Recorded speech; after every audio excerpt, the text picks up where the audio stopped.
지금은 우리의 구세주 되시는 예수님께서 겸손하게 이 땅에 오신 성탄의 절기입니다. 그래서 교회는 오늘부터 성탄절 전 주일까지의 넉 주간을 대림절로 지키는데 오늘이 그 대림절 첫 번째 주일입니다. 대림절은 예수 그리스도의 오심을 기다리고 준비하는 절기입니다. 대림절을 영어로 애드벤트라고 하는데 이 단어는 라틴어 아드벤투스에서 유래한 것입니다. 라틴어 아드벤투스는 로마 시대의 황제가 입성하는 것을 표현할 때 사용하던 단어입니다. 그러니까 대림절은 만왕의 왕이 되신 예수님을 기다리며 축하하는 절기라는 뜻이 되는 것입니다. 이 대림절을 한문으로는 기다릴 대자와 임할 님자를 쓰는데 하늘에서 임하시는 예수님을 기다린다라는 뜻을 가지고 있습니다. 대림절과 같은 의미로 사용하는 대강절 역시 기다릴 대자와 내릴 강자를 써서 하늘에서 내려오시는 예수님을 기다린다라는 뜻을 가지고 있는 말입니다. 그러므로 대림절은 아기 예수로 이 땅에 오신 구세주의 탄생을 기리는 동시에 다시 오실 재림의 예수님을 기다리는 절기라 할 수 있습니다. 교회는 이 대림절을 맞이하면서 크리스마스 트리를 세우고 세상을 밝히러 오신 예수님을 찬양하면서 다시 오실 예수님을 맞이할 준비를 합니다. 예수님이 초림하신 성탄절과 장차 재림하실 예수님 사이에 오늘의 교회가 존재하기 때문에 성도들은 과거의 성탄을 회상함과 동시에 장차 있을 그리스도의 재림을 기대하면서 오늘의 대림절을 보내게 되는 것입니다. 그렇다면 오늘 여러분은 이 성탄의 계절에 얼마나 간절한 마음으로 예수님을 기다리고 계십니까?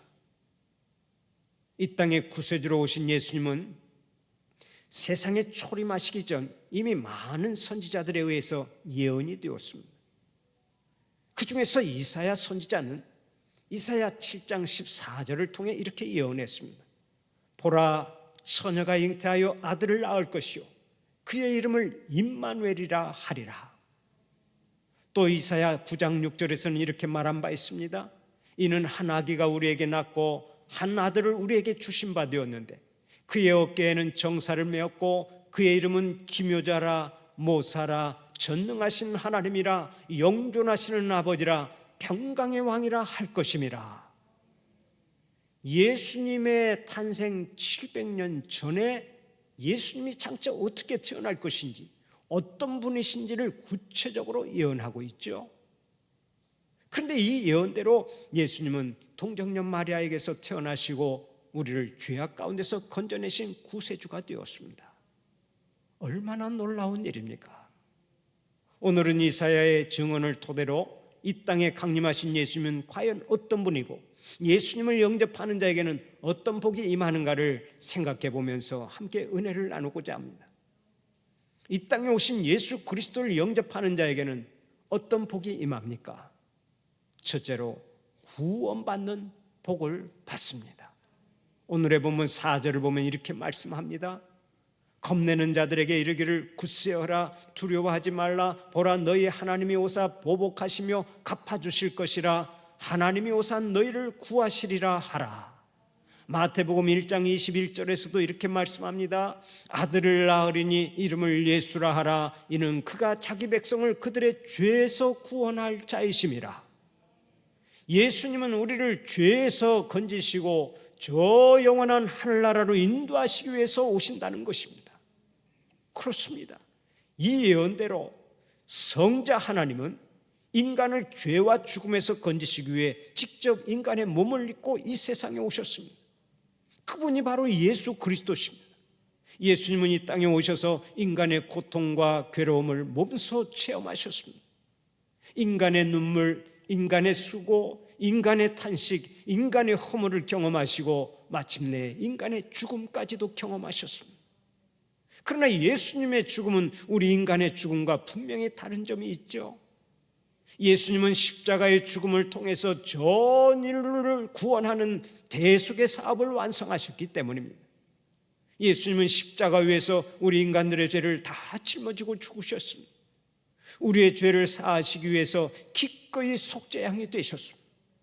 한 손으로는 하나님의 손을 잡고 또 한 손으로는 우리 죄인들의 손을 잡으신 채 기꺼이 희생 제물이 되셨습니다. 그래서 하나님과 우리 인간 사이에 사랑의 단을 놓으시고 모든 사람이 구원받을 수 있는 길을 활짝 열어놓으신 것입니다. 이것이 얼마나 감사한 일입니까? 이제 우리는 죄악의 형벌에서 벗어날 수 있게 되었습니다. 죽어도 영원히 사는 복을 받게 되었습니다. 그런데 이 놀라운 복을 받기 위해서는 조건이 있습니다. 죄를 사함받고 하나님의 자녀가 되고 승리의 삶을 살고 천국에서 영원히 살려면 먼저 예수 그리스도를 마음 가운데 영접해야만 하는 것입니다. 구주가 되시는 예수님을 영접하지 않고서는 이 복된 길을 갈 수가 없습니다. 그래서 예수님은 오늘 또 요한복음 14장 6절을 통해 친히 말씀하십니다. 내가 곧 길이요 진리요 생명이니 나로 말미암지 않고는 아버지께로 올 자가 없느니라. 예수님만이 길이요 진리요 생명입니다. 이 세상에는 다른 길, 다른 진리, 다른 생명이 없습니다. 오직 예수님만이 길이요 진리요 영원한 생명이십니다. 그러므로 다른 것은 다 놓친다 해도 예수님을 놓쳐서는 안 됩니다. 다른 것은 다 잃는다 해도 예수님은 반드시 붙잡아야 합니다. 사랑하는 우리 성도들은 구세주 예수님을 확실하게 붙잡고 살아가는 은총이 있기를 바랍니다. 10년 가운데 확실하게 모시고 살아가시기를 축원합니다.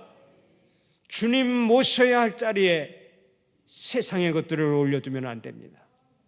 주님 모셔야 할 자리에 세상의 쾌락이나 명예나 돈이나 권세를 올려두면 안 됩니다. 주님 모시는 대신에 세상의 것을 우상으로 섬기는 사람은 그 마지막이 반드시 실패로 끝나는 것입니다. 19세기 말에 활동했던 프랑스의 작가 모파상이라고 하는 사람이 있습니다. 여자의 일생이라든지 비계덩어리 등등 유명한 단편 소설을 남긴 모파상은 본래 신학교에 들어갔던 사람입니다. 그러나 중간에 퇴학을 당하고서 그는 완전히 신앙과 결별하는 삶을 살았습니다. 내 삶은 내가 만들리라 하면서 하나님 없는 삶을 살았던 것입니다. 그러면서도 문학의 뜻을 두고 정진했고 10년 만에 유명한 작가가 되었습니다. 많은 인기를 얻고 돈을 모았습니다. 그는 노르망디에 대저택을 마련하고 또 파리에는 호화 아파트를 사놓고 살았습니다. 쉴 새 없이 애인을 바꿔가며 인생을 즐겼고 수시로 지중해에 나가서 요트를 타고 놀았습니다. 그런데도 비평가들은 그에게 끝없는 찬사를 보냈습니다. 많은 군중들이 그를 흠모했습니다. 돈도 항상 여유가 있었습니다. 인생살이에 부족한 것이 없었습니다. 그런데 희한하죠.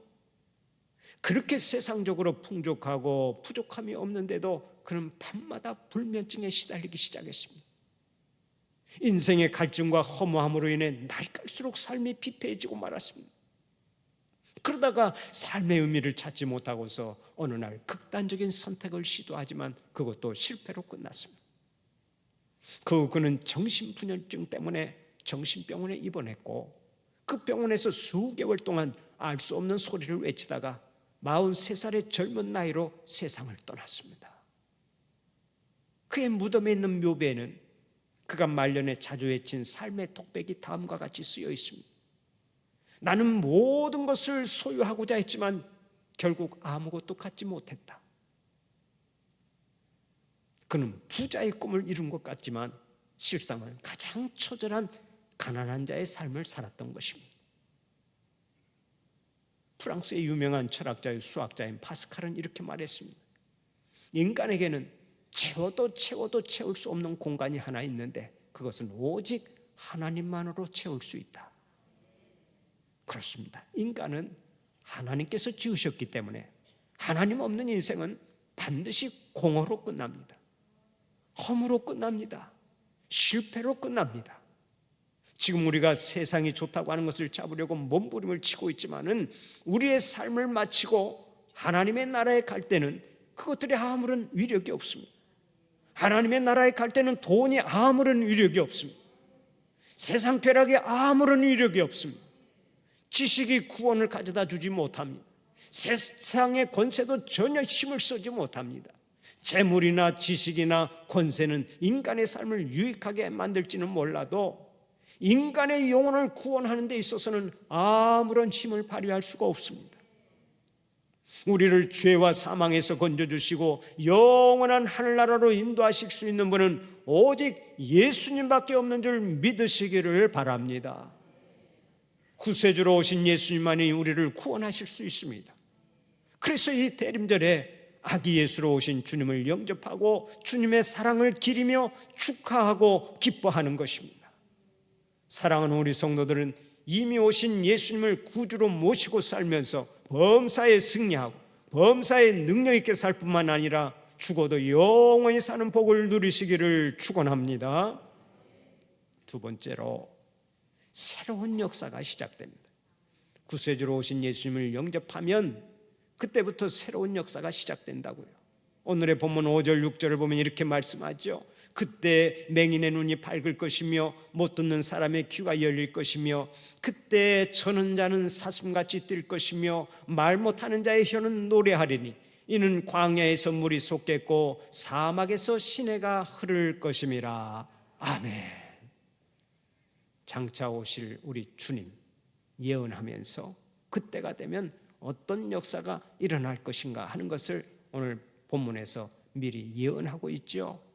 여기서 그때라고 하는 말씀이 반복해서 나오고 있는데 그때는 예수님을 영접하는 순간을 뜻합니다.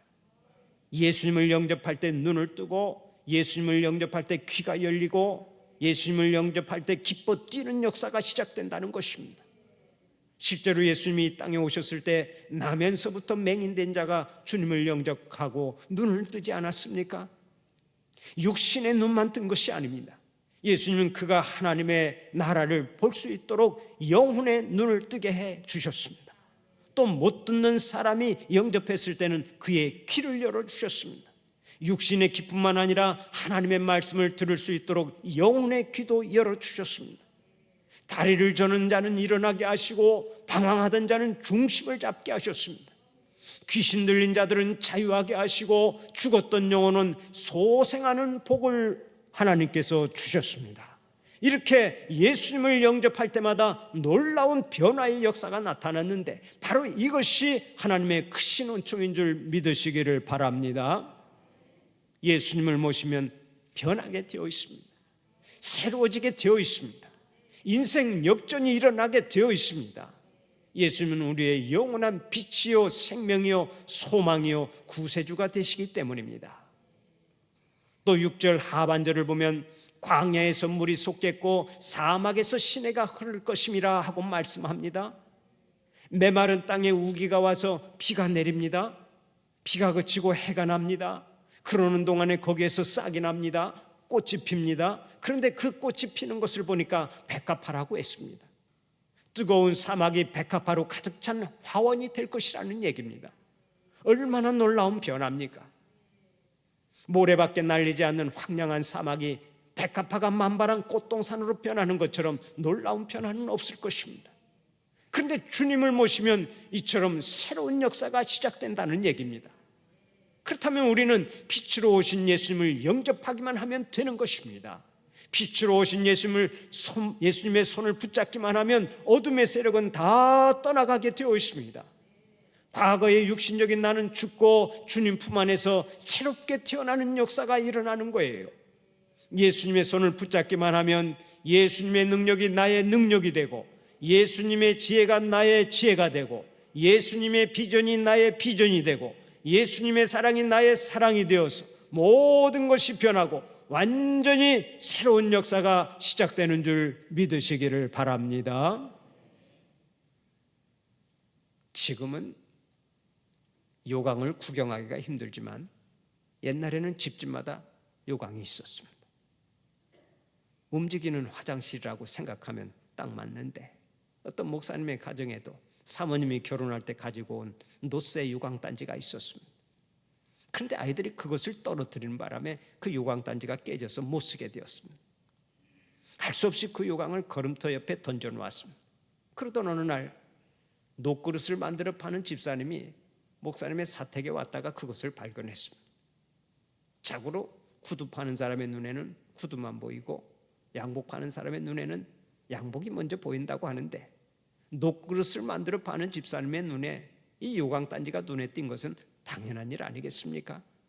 집사님이 사모님께 요청했습니다. 사모님, 전 노쇠 요강단지를 버리려거든 차라리 저를 주세요. 아니, 저런 것을 어디다 쓰려고요? 그저 주시기만 하면 됩니다. 사모님이 흔쾌히 그것을 주었습니다. 그런데 며칠이 지난 어느 날 그 집사님이 금그릇 같은 것을 하나 가지고 나타났습니다. 사모님이 물었습니다. 아니, 이것이 웬 그릇입니까? 집사님이 신나서 말했습니다. 사모님, 이것이 요강단지를 녹여서 만든 그릇입니다. 아이고, 집사님, 그 말이 사실입니까? 꼭 황금 그릇같이 보여서 도무지 믿어지지가 않았습니다. 저녁 때가 되었습니다.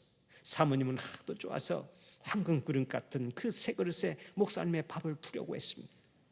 그런데 막상 밥을 푸려고 하니까 조금 꺼림칙한 거예요. 아무리 새 그릇이라고 하지만 그래도 주의 종이 먹는 음식을 어떻게 요강단지에 담을 수 있나? 사모님은 잠시 생각하다가 그 그릇에 아들의 밥을 푸려고 했습니다. 그런데 그릇에 그 아들의 밥을 푸려고 하다가 가만히 생각을 해보니까 또 그것이 마음에 걸리는 거예요. 장내가 구말리 같은 아들의 밥을 어떻게 이 요강단지에 담나? 그래서 아이고, 안 되겠다, 이 그릇에는 내 밥을 푸자 하고 사모님이 밥을 푸려고 했는데, 가만히 생각을 해보니까 또 식구들이 자기 밥만 새 그릇에 담는구나 하고 오해할 수도 있을 것 같았습니다. 사모님이 이러지도 못하고 저러지도 못하고 고민하다가, 에라, 과거는 과거다, 지금은 새 그릇이 되었으니 뭐가 문제냐, 남편의 밥을 담자 하고 결론을 내렸습니다. 결국 그 그릇에 목사님의 밥을 담았는데, 가만히 생각해 보니까 사모님 자신이 마치 그 요강단지 그릇 같았습니다. 예수님을 믿기 전에 처녀 때만 해도 생활이 별로 깨끗하지 못한 사람이었는데, 예수님을 믿고 새로워져서 사모까지 된 것을 생각해 보니까 자신이 영락없는 그 요강단지 그릇과 같았습니다. 그 은혜에 감격한 사모님이 그 자리에서 밥주걱을 들고 춤을 추며 찬송가를 불렀습니다. 내 죄 사함 받고서 예수를 안 뒤 나의 모든 것 다 변했네. 부엌에서 쿵더덕 소리가 나자 목사님이 깜짝 놀라서 달려가 보았습니다. 달려가 보니까 사모님이 밥그릇과 주걱을 들고서 춤을 추고 있었습니다. 이 여자가 미쳤나 하는 생각으로, 여보 왜 그래요? 당신 어디 아프시오? 하고 소리를 쳤습니다. 그때 사모님이 여차 저차 설명을 했습니다. 그러니까 목사님도 나도 과거에는 요강단지였어 하고 같이 춤을 추면서 찬송가를 불렀습니다. 그 소문이 교회에 쫙 퍼졌는데 성도들이 큰 은혜를 받았다는 일화가 있습니다. 요강단지가 변하여 밥그릇이 되듯이 예수님을 영접하는 자에게는 반드시 새로운 역사가 시작되는 줄 믿으시기를 바랍니다. 우리 기독교 역사를 보면 예수님을 만나 새로운 인생을 살아간 믿음의 선진들로 꽉 차 있습니다. 성자 어거스틴을 보십시오. 그는 10대의 나이에 사생활을 낳을 만큼 일찍부터 방탕한 삶을 살았습니다. 그러나 회개하고 주님 품에 안긴 후에는 변하여 새 사람이 되었는데, 얼마나 성결하게 살았는지 지금은 그를 일컬어서 성자라 부르지 않습니까? 우리 믿음의 선배인 김익도 목사님도 마찬가지입니다. 그 역시 세상이 다 아는 깡패 중에 깡패였습니다. 그가 허구한 날 술에 취해 사람들을 폭행하고 못살게 구니까 사람들의 기도가 이랬습니다. 하나님 아버지, 제발 김익두란 놈 안 만나게 해 주시옵소서. 김익두란 놈 좀 안 만나게 해 주세요. 그런데 이렇게 천하에 몹쓸 사람이 예수님을 만난 이후에 목회자가 되어서 수도시 많은 영혼들을 하나님 앞에 인도하지 않았습니까? 바로 이것이 예수 믿고 일어나는 변화의 역사인 것입니다. 예수님을 영접하고 예수님을 잘 믿는 사람은 반드시 변화하게 되어 있습니다. 예수님을 닮아가게 되어 있습니다. 새로운 역사를 써내려가게 되어 있습니다. 그러므로 안 변하면 문제가 있는 것입니다. 한번 따라서 해봅시다. 예수 믿으면 변하게 되어 있다. 새로운 역사를 쓰게 되어 있다. 아멘입니까? 예수 믿고도 안 변하면 문제가 있는 거예요. 좋은 쪽으로 계속 변화해 되어야 하는 것입니다. 사랑하는 우리 성도들은 주 안에서 다시 태어난 자들로서 날마다 새로운 역사를 써내려가는 복이 있기를 바랍니다. 세 번째로, 구세주 되신 예수님을 영접하면 영원한 기쁨을 누리게 됩니다. 영원한 기쁨이 생기게 돼요. 오늘의 본문 10절을 보면 이렇게 말씀하죠. 여호와의 속량함을 받은 자들이 돌아오되 노래하며 시온에 이르러 그들의 머리 위에 영영한 희락을 띠고 기쁨과 즐거움을 얻으리니 슬픔과 탄식이 사라지리로다. 예수님이 이 땅에 오신 이유는 모든 심령들에게 하늘의 영원한 기쁨을 주시기 위함입니다. 그래서 누가복음 2장 14절에도 지극히 높은 곳에서는 하나님께 영광이요 땅에서는 하나님이 기뻐하신 사람들 중에 평화로다라고 했습니다. 예수님을 믿고 사는 자들에게는 하나님께서 성령을 보내주십니다. 그래서 기쁨이 샘솟게 하시고 저절로 찬송이 흘러나오게 하십니다. 감사가 넘치게 하시고 하늘의 평강을 덧입혀 주십니다. 성령 충만하여 살면 담대한 믿음을 주시고 능력을 주시고 모든 일에 승리하도록 역사하십니다. 일체 거칠 것이 없습니다. 모든 일에 합력하여 선을 이루게 하십니다. 그러므로 날마다 기쁘고 감격스러울 수밖에 없는 것입니다. 그러면 이렇게 예수님을 모시고서 기뻐하고 감격하며 사는 자들이 맺는 열매가 무엇입니까? 그것이 바로 전도의 열매입니다. 예수 믿고 사는 것이 이렇게 좋은데 내가 왜 진정 예수님을 몰랐을까? 가만히 있자. 그 사람도 예수를 믿어야 하는데, 아니 이 사람도 꼭 예수를 믿어야 하는데, 이렇게 생각하면서 전도하기 시작합니다. 예수 믿고 하늘의 기쁨을 얻게 된 사람은 신앙생활의 연주에 관계없이 전도의 열매를 거두게 되어 있습니다. 때와 장소에 관계없이 말씀을 전하여서 전도의 열매를 많이 거두는 여러분들이 되시기를 바랍니다. 우리는 하나님의 은혜로 이미 구원받은 주님의 자녀들이 되었습니다. 인생 최대 복을 받은 사람들입니다. 그렇다면 이제 매 순간 새로운 역사를 써내려가야 되지 않겠습니까? 날마다 전도에 힘쓰고 하나님의 나라를 크게 확장시켜 나가는 여러분들이 되시기를 바랍니다. 사랑하는 우리 성도들은 이 아름다운 대림절기에 이미 오신 예수님을 찬양하고 다시 오실 주님을 기다리면서 주님께서 주신 사명 잘 감당하는 자들이 되시기를 간절히 축원합니다. 기도하시겠습니다.